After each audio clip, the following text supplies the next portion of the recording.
What is up everyone, Augustina here and welcome back to Augustina channel here once again. Jadi aku hari ini akan sharing aja ke kalian semua ya tentang supply chain attack lagi.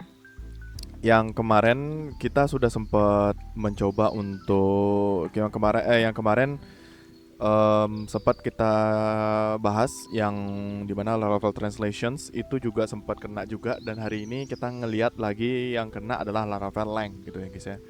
Jadi mungkin buat kalian yang nggak tahu, Laravel lang ini dia merupakan salah satu salah satu localizations. Jadi dimana kalau misalnya kalian mau membuat sebuah aplikasi yang cross platform gitu, misalnya antar negara gitu misalnya, jadi kalian tidak perlu nge-rewrite translations gitu loh, bikin translates, tapi kalian tanpa harus nge-rewrite ulang gitu. Jadi kalian cuma tinggal membuat sebuah variabel, terus variabelnya itu manggil data yang mana-mana saja yang kalian perlu translate gitu.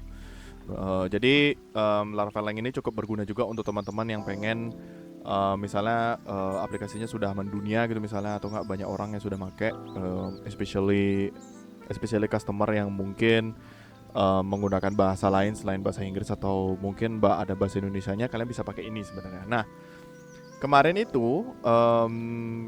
sih literally 3 hari yang lalu, 2 hari yang lalu sebenarnya, itu ada berita bahwa ada namanya Laravel lang itu lagi dikompromise sama backdoor lagi nih. Yang sebelumnya juga kita sempat ada beritanya juga bahwa ada RCE juga dari Laravel translations gitu. Laravel translations. Nah, terus juga di sini udah banyak banget comments-commentsnya yang aku udah sempat ambil di Twitter juga gitu kan, as you can see here. Jadi yang sebenarnya ditargetin itu adalah yang dimana ada Laravel lang, ada HTTP status, ada atribut sama actions gitulah, bisa dibilang kayak gitu. Nah, jadi untuk cara kerjanya itu sebenarnya masih sederhana aja sih sebenarnya. Jadi beberapa dari package itu kan sebenarnya bawaan dari GitHub-nya sebenarnya gitu kan. Nah, jadi ada satu malware, ada satu file yang sebenarnya itu nyelip di situ gitu. Ada satu file yang nyelip di Laravel lang itu, yang dimana Laravel lang ini itu dia ini Laravel lang ini ke directory kita misalnya. Kalau misalnya kita mau memasang Laravel lang, ada satu software nih yang nyelip di bagian sini, pada saat OTW gitu kan, pada saat OTW ke project kita di sini itu dia nyelip di bagian sini gitu. Jadi kayak sebuah file yang tiba-tiba aja ngedownload dari server yang bukan seharusnya gitu. Jadi kayak server dari hackernya itu, server dari backdoornya sendiri gitu. Jadi dia memerintahkan untuk, oh ternyata kamu menginstal Laravel lang nih, aku kasih deh filenya gitu kan. Dan di sini adalah salah satu prosesnya. Dan di perintah dari Laravel lang itu dia mencoba untuk mengambil satu file yang ada dari server luar. Ini dari server luar, terus dia mentransfer lagi ke sini dari jalan sini, terus tiba-tiba OTW aja, dan terus dicek sama Laravel Artisan,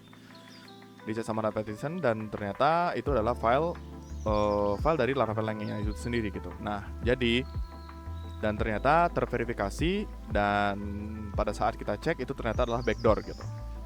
Dan ternyata itu adalah file backdoor, yang dimana file backdoor ini itu dia bisa mengambil beberapa data kita, termasuk data dari browser sama data dari desktop kita gitu. Jadi kalau misalnya kalian mau pakai PHP Storm misalnya, atau codingan dari PHP Storm, itu pasti akan ngebajak semua data-data yang di sini, apalagi ada .env ya guys ya. Di sini apalagi ada .env, dan pasti akan ngebaca, dan semua data-data yang kalian udah share di sini gitu misalnya, data-data yang di sini gitu misalnya, itu akan langsung transfer ke sini tanpa kalian ketahui lah gitu. Jadi kayak istilahnya silent background activities lah, bisa dibilang kayak gitu sih kurang lebih. So dari data dari sini terus transfer data dari kita yang punya, dikolek dulu datanya dari sini, dibawa langsung ke server yang bukan seharusnya gitu. Jadi kurang lebih seperti itu sih untuk cara kerja dari supply chain ini yang aku baca ya.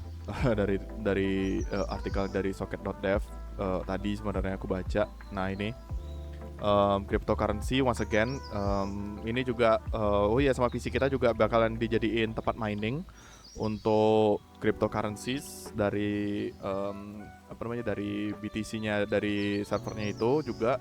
Dan ini sangat berbahaya banget untuk teman-teman juga gitu. Jadi menurutku untuk solusinya itu sekarang mungkin kayaknya kalian harus cek dulu juga project Laravel kalian. Kalau misalnya kalian cek di composer.json. Jadi kalau misalnya ada file yang mencurigakan gitu, misalnya ada Laravel Lang gitu kan, Laravel Lang versi 2026 yang tanggal 23, di tanggal 23 sekarang ini, yang kemarin itu yang versi 102, kalau nggak salah itu harusnya sudah aman sih. Itu seharusnya harus kalian harus kalian hapus gitu loh, soalnya itu sangat berbahaya gitu.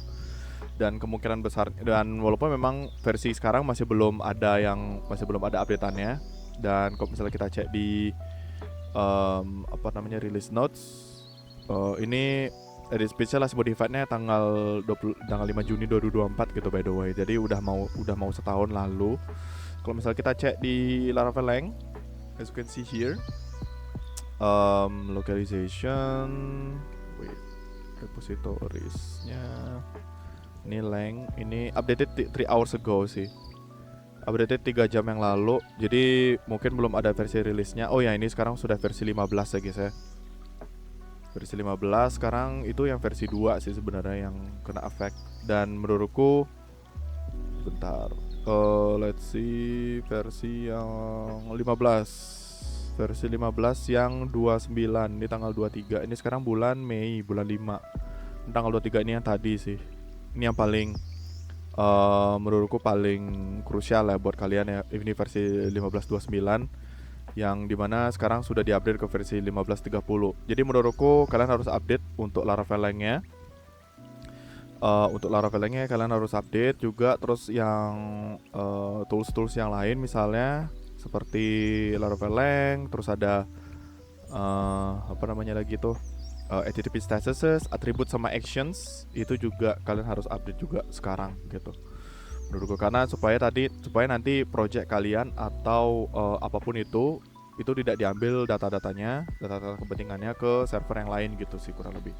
So ya, jadi kurang lebih seperti itu sih. Jadi juga aku sempat ngecek juga, ternyata aku masih belum menginstal Laravel Lang gitu. Tapi kalau misalnya kalian mau nyoba sih, ada sih Laravel localization package gitu ya. Ada sebenarnya Laravel localization sebenarnya ini oke sih. Kalau misalnya udah ada built-innya juga dari Laravel langsung, tanpa harus kalian pakai package yang tadi sebenarnya.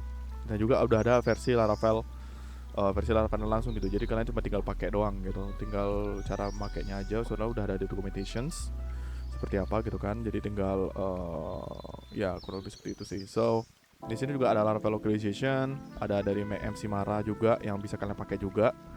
Ini lebih oke sih menurutku, karena ini lebih gampang juga untuk diterapin ya.